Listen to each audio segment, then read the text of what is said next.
ପଣା ସଂକ୍ରାନ୍ତି ହେଉଛି ବସନ୍ତ ଋତୁର ଶେଷ ଓ ଗ୍ରୀଷ୍ମର ଆରମ୍ଭ।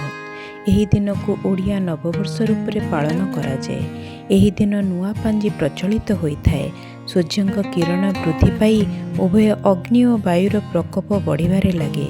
ତେଣୁ ଏଥିରୁ ରକ୍ଷା ପାଇବା ପାଇଁ ପଣା ବା ପାଣିର ପ୍ରାଧାନ୍ୟ ରହିଅଛି।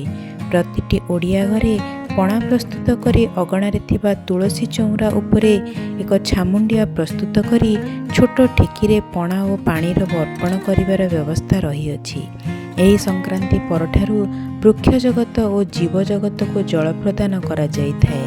ଜଳଛତ୍ରମାନ ରାସ୍ତା କଡ଼ରେ ଖୋଲାଯାଇଥାଏ। ସତରେ ଦେଖିବାକୁ ଗଲେ ଏହି ପର୍ବପର୍ବାଣି ଓ ପ୍ରକୃତିର ନିୟମ କେତେ ଜଡ଼ିତ।